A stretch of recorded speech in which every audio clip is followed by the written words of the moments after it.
tout autour de la table, revêtait une pâle lueur garance. Nanami releva la tête.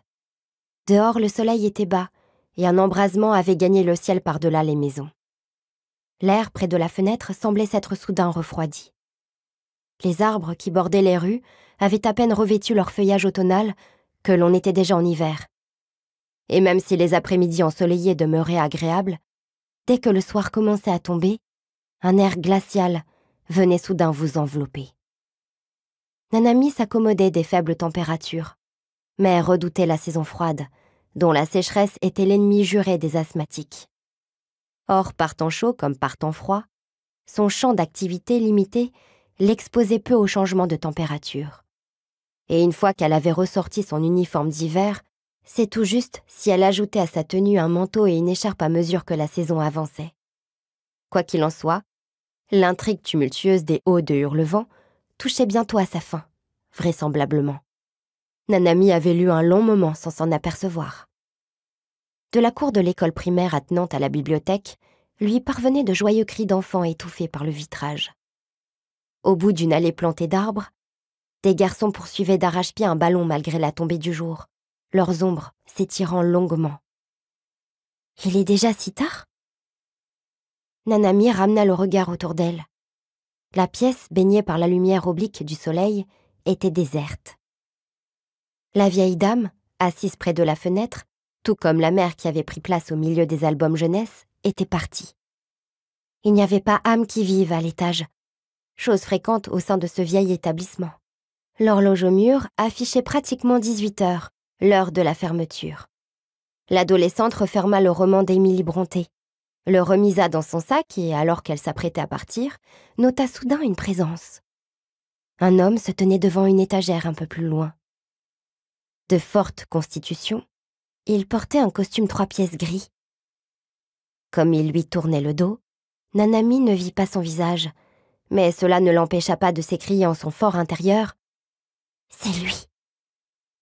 C'était cet individu qui se montrait régulièrement à la bibliothèque, récemment encore. Son complet gris parfaitement repassé et sa casquette plate de même couleur interdisaient de le prendre pour un simple employé de bureau. Hormis cela, il ne présentait aucun signe distinctif. Si ce n'est qu'après chacune de ses apparitions, Nanami s'était rendu compte que des livres avaient disparu. Voilà donc le type louche dont elle avait parlé à Aitsuka. Mais ça ne fait pas nécessairement de lui un voleur, se força-t-elle à penser avant de réprimer les battements accélérés de son cœur et de juguler le stress. À l'instant où l'homme s'éclipsa au fond du rayonnage, Nanami se leva et sortit du coin lecture pour le suivre. Il s'était engouffré dans la section des romans policiers jeunesse, truffés d'œuvres d'Edogawa, Rampo et de Conan Doyle. Nanami inspecta ces étagères qu'elle connaissait par cœur et ne tarda pas à froncer les sourcils. À côté de la volumineuse édition complète des enquêtes de Sherlock Holmes, se trouvait un trou béant. Les 10 premiers volumes de l'édition complète des aventures d'Arsène Lupin, voisine de celle de Holmes, s'étaient volatilisées. Il manquait le tiers de cette intégrale en 30 volumes. C'était la première fois qu'une telle quantité de livres s'évaporait d'un seul coup. En plus du nombre, il a un sacré culot pour emporter Lupin. Les aventures d'Arsène Lupin comptaient parmi les œuvres favorites de Nanami. Ce gentleman cambrioleur, maître du déguisement et expert en arts martiaux, toujours prompt à secourir la veuve et l'orphelin, était sans conteste un héros pour l'écolière qu'elle avait été. Elle s'était plongée corps et âme dans ses aventures, jusqu'à se faire gronder par son père la fois où il l'avait surprise à lire toute lumière éteinte dans son lit. Elle avait dévoré encore et encore l'Aiguille creuse et 813 jusqu'à les connaître par cœur.